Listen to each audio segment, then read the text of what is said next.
Bondir malgré l'adversité. C'est une capacité de résilience développée par des enfants victimes du terrorisme. Pendant que leurs camarades terminent leurs vacances, eux sont en plein rattrapage des années scolaires perdues. Ça se passe à Kaya, à l'école communale B. Nos reporters y ont fait un tour. Restez avec nous, on en parle. Et puis, dans cette édition, on va à la rencontre de Hamza, l'adolescent qui fait rire tout le monde sur TikTok. La joie de Hamza est contagieuse.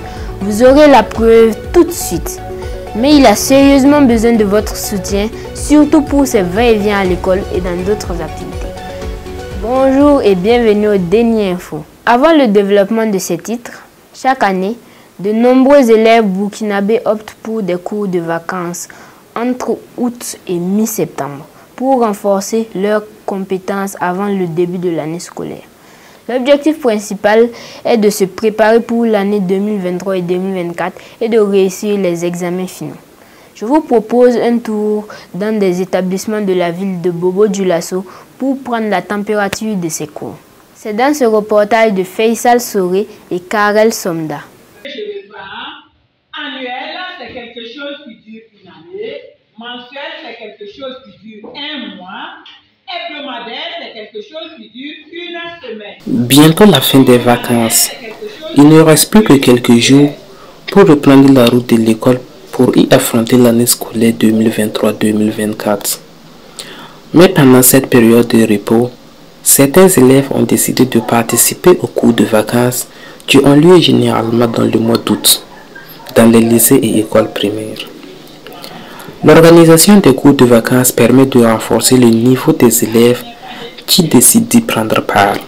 Nous sommes ici au lycée Aimé Césaire de Bobo-Dioulasso, où des élèves prennent part aux cours de vacances. Comprendre les matières dans lesquelles ils ont des lacunes et acquérir des connaissances dans d'autres domaines pour se préparer pour la rentrée à venir. C'est leur leitmotiv. Je vais faire le cours de vacances pour comprendre les maths. Je ne comprends pas très bien le maths. Pour comprendre le maths et le PSC et pour être en avance pendant la rentrée. J'ai participé au cours de vacances pour mieux préparer mon examen en classe de 3e et mieux comprendre le cours avant la rentrée scolaire. L'idée d'organiser les cours de vacances dans cette école est née d'un groupe de professeurs dans le but d'aider les participants à travers l'enseignement de certaines matières. Durant un mois, ces participants auront droit à des notions dans les différentes matières qui leur sont enseignées à l'école. On a décidé effectivement d'organiser ce cours pour donner une chance et des avantages différents de ceux qui vont pouvoir participer. Déjà les préparer à prendre certaines notions des camarades qui n'ont pas pu participer.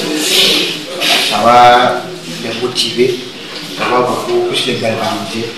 Voilà. Comme je le disais, ils vont faire de l'avantage lorsqu'ils vont commencer leur cours en octobre. Malgré les avantages que présentent les cours de vacances, le taux d'inscription reste faible, constante, avec regret des encadreurs. Mais pour eux, cela est dû à plusieurs raisons. Il y a des moments où on constate qu'il n'y a pas assez d'inscrits. Voilà.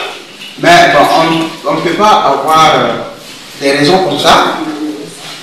Mais ce que nous imaginons, en entendant souvent quelques élèves, d'autres qui disent que c'est fatigant, d'autres pensent qu'on est en train de brimer sur leur liberté, donc ils préfèrent vraiment se reposer carrément. Voilà. Et ce qui fait qu'ils ne veulent pas s'inscrire. Il y en a aussi les parents de force de venir.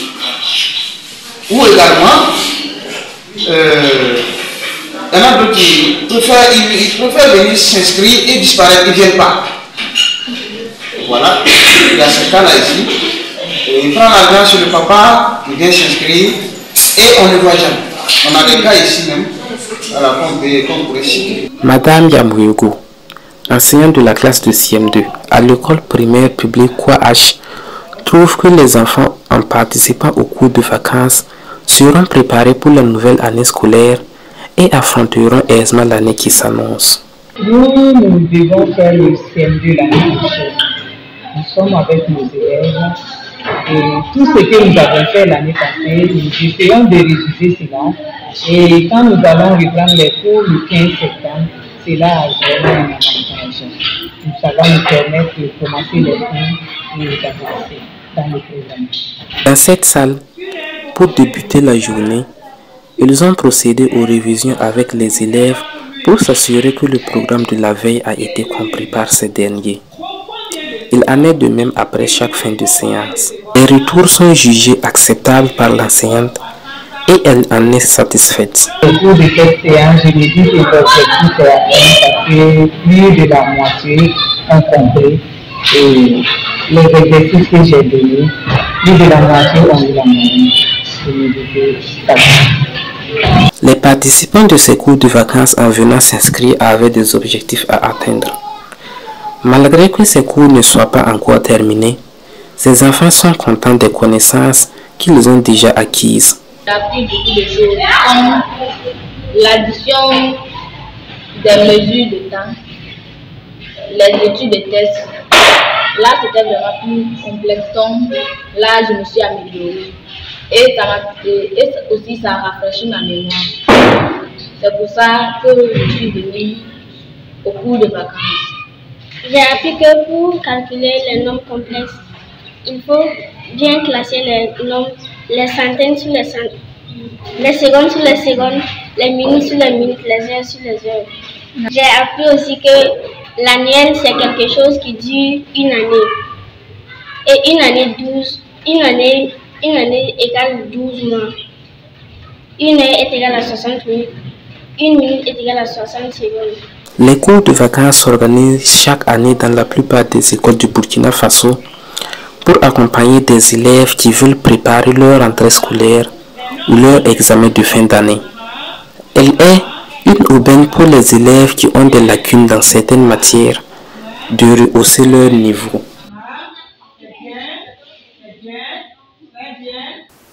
Et pendant que ces élèves suivent des cours de vacances pour l'année scolaire 2023-2024 qui s'annonce, d'autres sont en pleine année scolaire.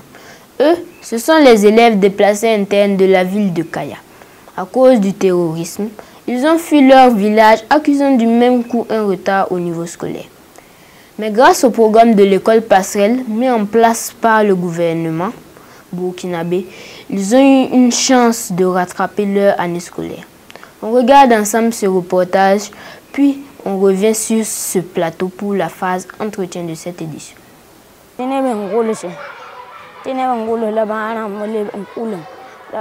Les larmes aux yeux et la voix tremblotante, c'est avec une telle émotion que Rasmane Bargo, élève en classe de CM1 à l'école communale B de Kaya, nous raconte son parcours scolaire.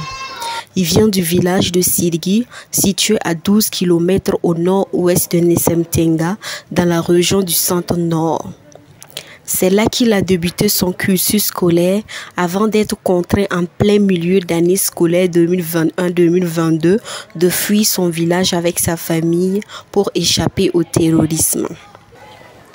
J'étais en classe de CM1 dans mon village à Sirgi. L'année a bien débuté. Après la deuxième composition, nous sommes allés en congé et quand nous sommes revenus, on n'a pas pu reprendre le cours le premier jour. Nous sommes repartis le deuxième jour et c'est là qu'on est venu nous chasser dans la soirée. Nous sommes rentrés chez nous et dans la même nuit, les terroristes ont dit de quitter les lieux et nous sommes venus à Kaya. Le chemin pour arriver à Kaya n'a pas été de tout repos pour ce jeune élève de 11 ans et sa famille. Il témoigne avoir eu affaire à des terroristes sur sa route. La peur s'était emparée de lui, mais une fois à Kaya, les choses ont commencé à changer. Il a même eu la chance de reprendre ses études. 2 mois environ après mon arrivée, une camarade m'a dit qu'on offre une formation à l'école communale B aux élèves déplacés internes qui n'ont pas pu terminer leur année scolaire. Et je suis venu m'inscrire. La liste était bouclée, mais j'ai eu la chance. Des élèves qui s'étaient inscrits sont repartis dans leur village et on m'a inscrit sur la liste. Il y avait d'autres élèves. Après avoir quitté Sirgi, son village, Rasmane ne s'attendait plus à retourner en classe. Il avait même pris la résolution de se trouver une activité génératrice de revenus ici à Kaya. Il n'avait plus espoir de retourner à l'école. Mais grâce au système de l'école passerelle mis en œuvre dans la ville de Kaya, il a une autre chance. Il l'a saisi et compte bien réaliser un très bon cursus.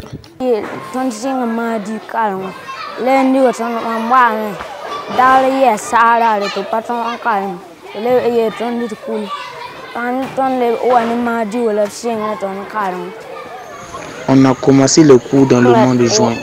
C'était un lundi. Nous sommes venus, mais il a plu et on nous a renvoyés à la maison. C'est le lendemain mardi que nous avons commencé le cours. Jusqu'ici, tout se passe bien. Nous faisons des leçons, des devoirs et on a une composition en vue. J'ai repris le CM1. Vraiment, je n'y croyais plus. Je vais m'investir pour réussir et je demeure reconnaissant à ceux qui ont mis en place ce programme.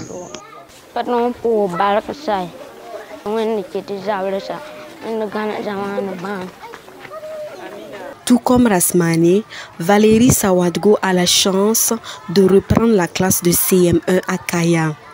Native de Nasséré, dans la province du Bam, elle a également mis fin à son année académique pour sauver sa vie. Une fois à Kaya, elle s'est lancée dans le commerce avec sa mère. Elle sillonnait la ville pour vendre les amuse-gueules. C'est ainsi qu'elle a été recensée par l'agent communautaire et a été invitée à se rendre au lycée communal B.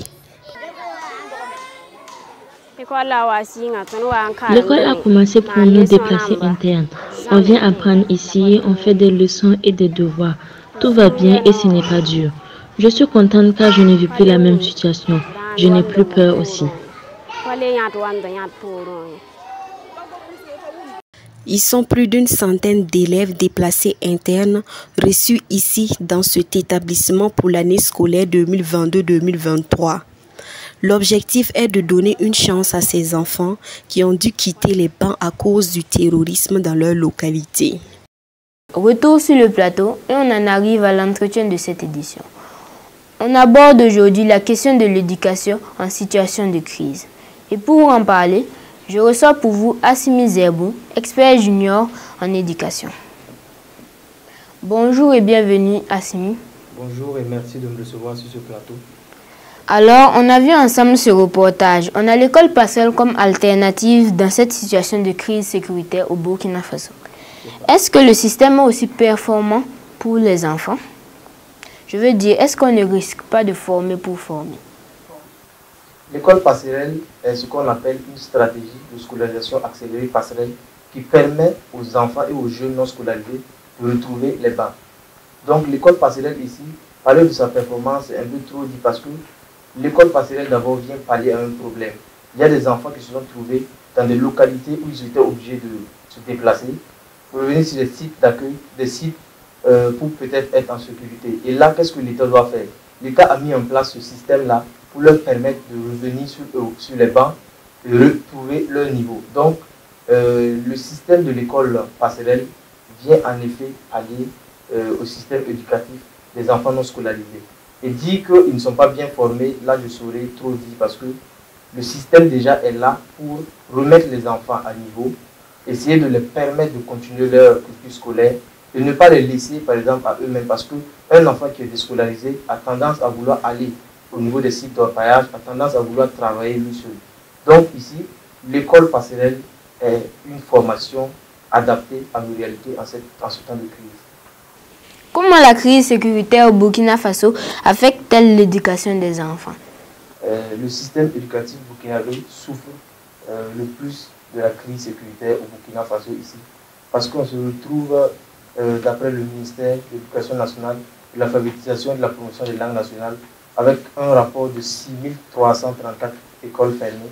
Également, plus d'1 million d'enfants ont été touchés par cette crise sur le plan éducatif.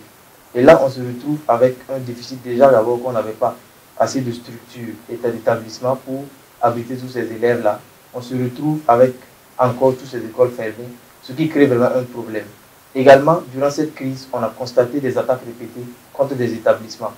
qui ont provoqué un sentiment d'angoisse, de peur, qui touche psychologiquement les enfants et le corps enseignant, qui empêche certains enfants de vouloir retourner sur les bancs. Donc disons que la crise sécuritaire a affecté négativement, assez grandement, notre système éducatif au Burkina Faso. Quelles mesures sont prises pour protéger les écoles et les enseignants dans ce contexte?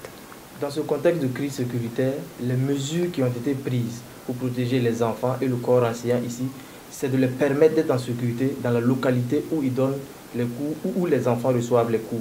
Les enfants qui ont quitté leur localité pour se trouver dans des camps de réfugiés, les enseignants qui ont quitté leur localité due à la crise, se retrouvent dans des localités où ils sont en sécurité parce qu'il y a les forces combattantes qui les protègent. Également, l'État met un ensemble de conditions pour les permettre d'être à l'aise et de suivre les cours normalement dans ces localités-là. Quelles sont ces conditions? Ces conditions, c'est par exemple leur permettre d'avoir des infrastructures, c'est-à-dire des salles assez sécurisées pour les permettre de suivre les cours, de les permettre d'avoir du matériel nécessaire pour suivre les cours, et permettre ou rassurer les enseignants de la fiabilité, de la sécurité de ce système-là. Ok. Quel soutien local et extérieur est apporté aux enfants burkinabés pour maintenir leur accès à l'éducation malgré la crise? Au Burkina Faso, ici, il faut dire que le soutien international joue un très grand rôle sur notre système éducatif. Parce que ici, d'abord, il y a l'UNICEF, qui est le Fonds d'assistance des Nations Unies pour l'enfance, qui met en place un renforcement du système d'éducation en urgence. C'est-à-dire que l'UNICEF ici assure un ensemble de conditions pour permettre aux enfants qui sont en situation de crise de retrouver les classes. Elle permet également aux enfants d'avoir des infrastructures, d'avoir des kits de matériel pour aller à l'école et créer un ensemble de conditions pour mettre ces enfants à l'aise. Également, il faut rappeler qu'il y a une multitude, une panoplie d'ONG qui œuvrent vraiment au Burkina Faso ici. Parce qu'on se retrouve sur le terrain avec un ensemble de projets, un ensemble de mise en place de formation pour ces enfants-là. Donc c'est pour dire que le soutien international joue un très grand rôle dans notre système éducatif ici. Ok, mais quel est l'ensemble de ces conditions? Il faut dire que les conditions ici, c'est que nous prenons par exemple une ONG qui œuvre vraiment pour les enfants. C'est Children qui assure d'abord une scolarisation des enfants. Les enfants qui n'ont pas la capacité de trouver les classes par faute de moyens, Save Children accompagne ces enfants dans des classes. Également, il y a l'apport de kits. Il y a des sacs qu'on remet aux enfants, du matériel éducatif qu'on remet aux enfants pour leur permettre d'aller à l'école. Parce que ces enfants ont été traumatisés psychologiquement dans leur localité. Il faut les amener et réunir un ensemble de conditions pour leur permettre de retrouver en toute quiétude les bancs.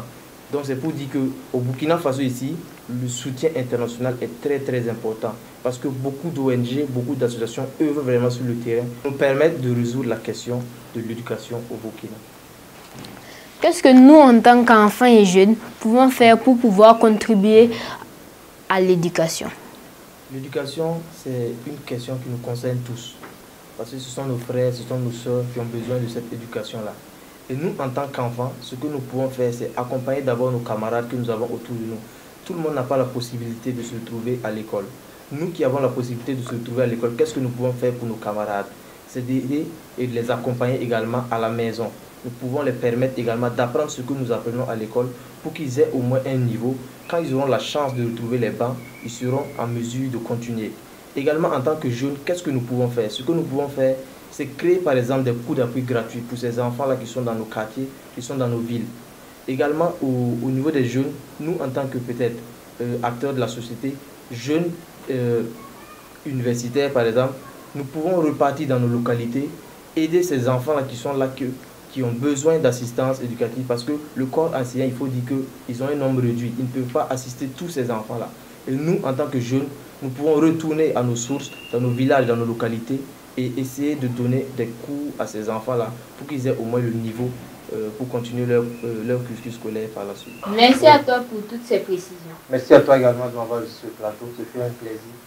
À très bientôt. À très bientôt, merci. On poursuit cette édition. Vous le savez, quand on parle d'école, il ne faut pas omettre le trajet pour s'y rendre. La route tue, dit-on, et à chaque année scolaire, de nombreux élèves perdent la vie sur la route de l'école. Face donc à la montée de l'incivisme sur les routes, l'association Les Casquets du Faso s'est fixée comme objectif d'éduquer les enfants aux règles de la circulation routière. Depuis 2 ans, Elle organise les 72 heures de l'éducation routière, destinées aux tout-petits. Cette initiative vise à prévenir de mauvais comportements en circulation. La deuxième édition a eu lieu du 7 au 10 septembre à Ouagadougou, abordant des thèmes tels que la sécurité routière et le port du casque, et a rassemblé plus de 30 enfants. Retour dans ce moment fort d'enseignement avec Fatimata Diallo. Les 72 heures de l'éducation routière renouvellent son rendez-vous. Au total, 35 enfants prennent part à cette deuxième édition des activités organisées par les casquets du Faso. Cette deuxième version de 72 heures de l'éducation routière a connu une augmentation de plus de 10% du nombre de participants. Une note de satisfaction pour les organisateurs qui constatent à cœur joie que les enfants accordent une importance à cette activité. Du 7 au 10 septembre, les participants seront outillés dans le domaine de la sécurité routière et surtout sur le port du casque. Et les enfants qui participent à la deuxième édition en sont contents car ils apprennent beaucoup de choses sur la circulation routière. Ça se passe très bien. On apprend beaucoup de choses et on s'amuse bien. On a appris des choses sur les panneaux. On nous a montré comment se passe la circulation. On a appris genre les panneaux stop, les arrêts de bus et d'autres choses. Depuis ce 7 septembre, des activités telles que l'initiation au cours de la route, le secourisme et la peinture sont au menu pour permettre aux enfants d'adopter de bons comportements en circulation. Selon les moniteurs, c'est le moment pour ces tout petits d'apprendre sur la question. Au vu de leur jeune âge, ils intégreront toutes les bonnes manières pour éviter au maximum les accidents. Nous avons voulu focaliser ces 72 heures-là pour les enfants, parce que les enfants apprennent vite. Dès le bas âge, il y a des comportements qu'ils ont déjà. Alors, ce soit de bons comportements qu'ils adoptent. Parce que nous les préconisons et en nous voyant utiliser les casques, parler des casques, leur dire que c'est vraiment important, non seulement pour leur sécurité, mais aussi pour la sécurité d'autres personnes. Ils le feront et ils le font. Parce que l'enfant, l'être humain dès le bas âge, il apprend mieux, il apprend vite. Il copie si on peut le dire. Et s'il copie, autant copier bien. Nous avons déjà fait l'initiation au cours de la route. Nous allons faire le secourisme également. Et vous avez sans doute remarqué la peinture sur les casques des enfants. On leur permet également de laisser leur talent se faire voir en ayant droit à la peinture, peindre leur casque et les rendre comme ils veulent. À l'issue de ce deuxième jour de formation, certains enfants affirment avoir appris de nouvelles choses et en sont ravis. J'ai appris beaucoup de nouvelles choses que je ne connaissais pas. C'était amusant. J'ai appris les panneaux, tout ce tricolore. J'ai continué le casque. J'ai continué le casque. Ensuite, après, j'ai dessiné. Je suis rentrée à la maison. En plus de ces activités, les organisateurs font des sensibilisations dans les écoles pour amener les enfants à être des ambassadeurs de la circulation partout où ils seront. Nous faisons depuis 2 ans des sensibilisations dans les écoles, et même dans les lieux publics tels que les vols de bois ou les marchés. Et dans les écoles où nous avons confectionné des panneaux. Et c'est essentiellement cela que nous montrons aux enfants. Pour qu'ils, en les apprenant, en leur montrant ce que signifie ces panneaux, que eux aussi ils puissent les montrer à d'autres personnes, à leurs parents, à leurs amis, à d'autres personnes. Que les enfants aient tous des casques et que eux-mêmes ils sensibilisent. Ils arrivent à dire: ah papa, tu as oublié ta ceinture de sécurité lorsqu'ils sont en voiture. Dis à maman, tu as oublié ton casque lorsqu'elle a monté. Et à long terme, nous voulons qu'ils soient des ambassadeurs, non seulement dans leur famille, mais également dans leurs écoles et dans leur milieu de vie. La présence des enfants à cette formation est l'œuvre de leurs parents, qui veulent que leurs enfants aient des notions sur le cours de la route et puissent se protéger et éviter les accidents de la route dès maintenant. Je voulais apprendre plus de choses sur la sécurité routière pour ne pas faire des accidents. Ma maman m'a inscrit parce qu'elle voulait que quand je sois grande, j'ai appris à respecter les codes de la route pour ne pas faire accident. Rares sont ces enfants vivant avec un handicap qui arrivent à s'assumer en société sans aucune gêne. Parmi ceux qui en profitent pleinement, malgré leur état, le petit Hamza de 13 ans, qu'on a connu grâce à TikTok, qui partage sa bonne humeur en faisant rire tous ceux qui le suivent. Ne vous trompez pas, son handicap n'est pas dû à un accident de la route, mais à une malformation depuis la naissance. Malgré son handicap, Hamza mène sa vie comme tout enfant de son âge et il ne se plaint pas de son état. Reportage de Cynthia Kaboré et Stéphanie Siri. L'histoire d'Hamza Ouedraogo est tout simplement bouleversante. Depuis sa naissance, il porte sur ses épaules une malformation qui aurait pu l'accabler. Mais au lieu de cela, il choisit de la transcender avec une force et une détermination inébranlables. Sa vie est un témoignage vivant de résilience. Élève en classe de CM1, il est également commerçant ambulant les vacances. Nous le rencontrons ce matin à Saint-Aba, dans son quartier, chez l'un de ses amis, celui-là même qui a eu l'idée de créer un compte TikTok pour lui. C'est un jeune garçon enthousiaste qui nous reçoit à bras ouverts. Pendant les vacances, je demande de l'argent à mon papa pour acheter quelques marchandises, comme les lotus pour vendre et aider à payer ma scolarité, pour éviter à mon papa de faire toutes les dépenses. Souvent, je gagne 10 000 à 15 000 francs par jour, et le peu que je gagne, je le donne à mon papa pour déposer dans son compte. Là, si à la rentrée j'ai besoin de quelque chose, il enlève là-bas pour me donner. Ce qui rend cette histoire encore plus remarquable, c'est la manière dont son entourage le soutient. Ses amis du quartier ne voient pas son handicap, mais la personne extraordinaire qu'il est. Ils le défendent contre les moqueries, créant ainsi un cercle de protection et de solidarité qui est tout simplement émouvant. À l'école, l'administration ne fait pas exception et lui offre un soutien précieux. C'est une belle leçon sur la capacité de l'amour et de l'amitié à surmonter toutes les barrières.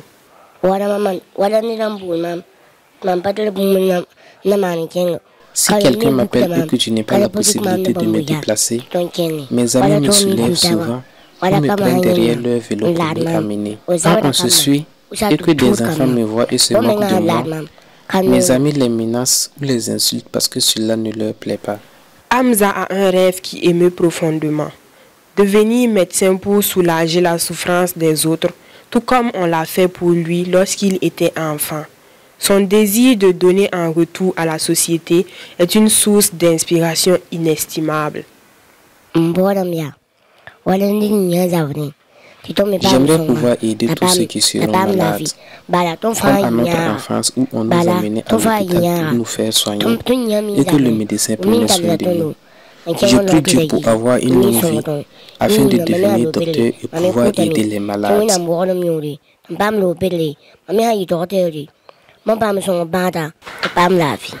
Lorsqu'il parle de ses erreurs passées, comme sa tentative de fumer à un jeune âge en raison de la mauvaise compagnie, on peut sentir la sincérité de ses regrets et son désir ardent de s'améliorer. La rencontre fortuite avec un étudiant en médecine qui a donné naissance à une amitié et à leur présence sur TikTok est une histoire d'amitié touchante et improbable qui rappelle que de belles choses peuvent naître des rencontres les plus inattendues. C'était en compagnie de mes amis que je suivais. Ils m'ont forcé à fumer un papier qu'ils avaient plié comme une cigarette. C'est de là que j'ai appris à fumer. C'était une erreur, car ce sont mes amis qui m'ont flatté. Je ne vais plus fumer. J'invite tous ceux qui fument à arrêter, parce qu'ils ne savent pas qu'ils peuvent mourir sans qu'on ne sache de quoi ils sont décédés. Car la cigarette tue.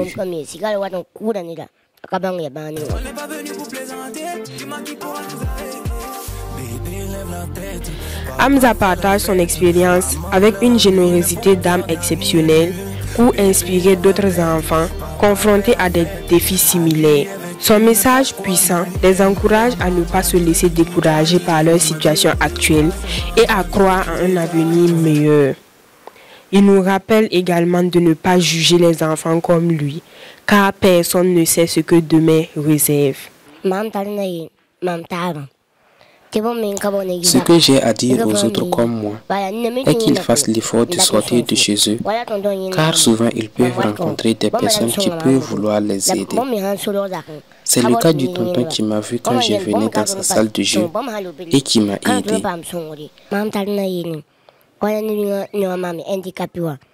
Le message que j'aimerais donner aux personnes est de ne pas aimer se moquer des enfants handicapés comme moi, parce que personne ne sait de quoi est fait demain, car il ne saura jamais comment sera son enfant qu'il aura à l'avenir.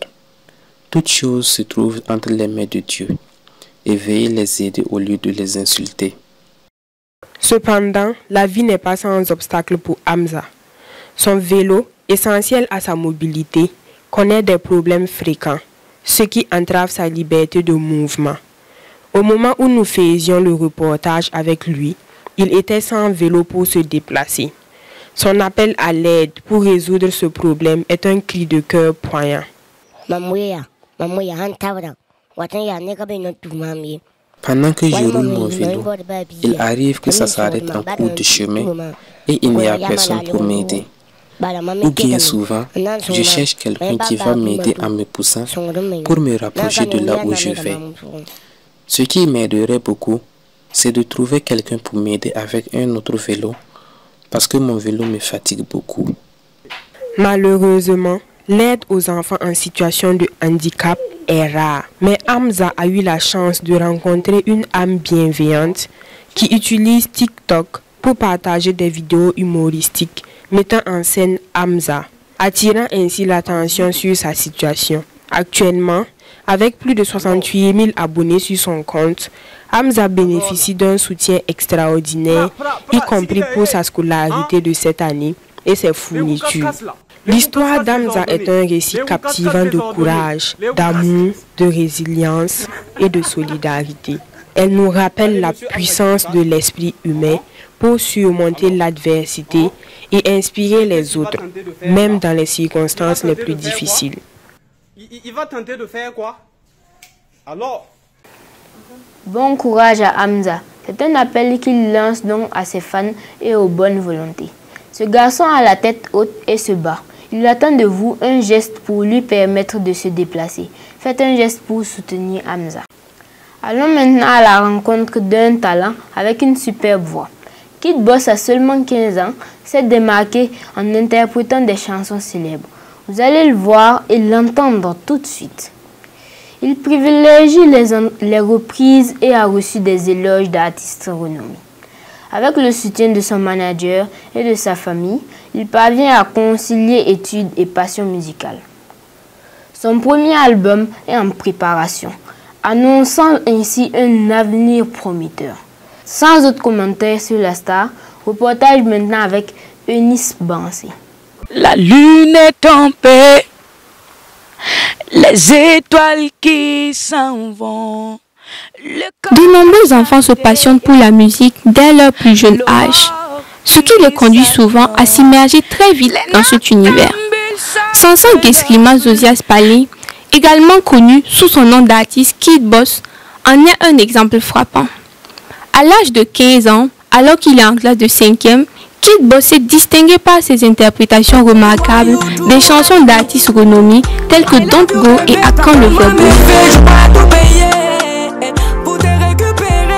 Mon staff a pensé que ce serait mieux que j'interprète d'abord pour que les gens me connaissent avant d'entamer une carrière musicale. Donc, c'est la stratégie qu'on a utilisée pour que les gens nous connaissent avant d'entamer ma carrière. Sinon, j'ai mes propres titres à moi avec une chanson en ligne. Donc, les autres viendront après. Sa stratégie d'approche consiste à conquérir le public par l'interprétation avant de se lancer pleinement dans sa carrière musicale.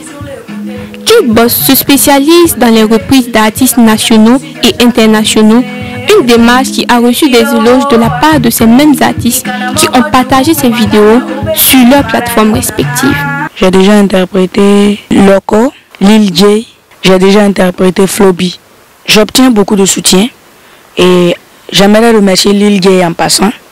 Il m'a beaucoup soutenu dans les différentes interprétations que j'ai faites. Il m'a beaucoup soutenu. Donc j'obtiens beaucoup de soutien là-dedans. Et quand j'ai fait l'interprétation de Loco, Dongo, il a même reposté sur Facebook et tout. Donc c'est vraiment une force à moi. Le manager de Kid Boss a clairement perçu quelque chose d'exceptionnel chez cet artiste en herbe. Une étincelle de talent et de détermination qui transcende son jeune âge. Cette observation a profondément motivé le manager à prendre la décision de travailler avec Kid Boss sans la moindre hésitation. Déjà, j'ai vu quelque chose en lui. Peut-être qu'il ne voit pas jusqu'à présent. Je pense qu'il a beaucoup de potentiel, beaucoup de choses à donner. Parce que je vous parlais d'un an en arrière, il a pu me surprendre sur scène, même si je ne le connaissais pas. Et jusqu'à présent, il y a cette flamme-là qui en lui, il y a quelque chose qui, voilà, je crois que c'est ça qui m'a vraiment poussé à l'accompagner comme je peux. Avec qu'il est jeune, tout le temps on se tire les oreilles, on se gronde et puis voilà, après on reprend quoi, la vie d'adolescent et tout ça. Sinon ça va, tout se passe bien. Kid Boss trouve un solide soutien dans sa carrière, que ce soit de la part de ses parents ou d'autres personnes bienveillantes qui l'entourent. Ce réseau de soutien joue un rôle essentiel dans son parcours musical en le guidant et en l'encourageant à progresser dans sa carrière. Ils me soutiennent dans ce que je fais. Ils ne me disent pas que non. Je suis vraiment émue. Ils me soutiennent beaucoup. Il y a vraiment beaucoup de soutien et je remercie cette personne-là. Grâce à sa détermination à réussir dans le monde de la musique, Kid Boss parvient à concilier études et passion musicale et son premier album est sur le point de voir le jour. Cette jeune star montante promet de belles réalisations à l'avenir. Quand tu veux la chose, tu le veux. Je me concentre à l'école et à la musique aussi en même temps. Exemple MC1. J'ai un album qui va sortir en 2024. Nous sommes là-dessus, nous bossons vraiment là-dessus. Et je pense qu'avec Alpha Beat comme arrangeur et Venom Peak comme manager et Bissa Pro comme conseiller, je pense que tout va aller mieux. Pour cette femme magnifique, pour cette femme extraordinaire qui m'a donné. Voilà un autre garçon à encourager donc. N'hésitez pas à visiter sa page et à lui donner de la force. N'hésitez pas aussi à donner de la force à Denny Voice. On s'arrête là pour cette édition et à très bientôt pour un nouveau journal.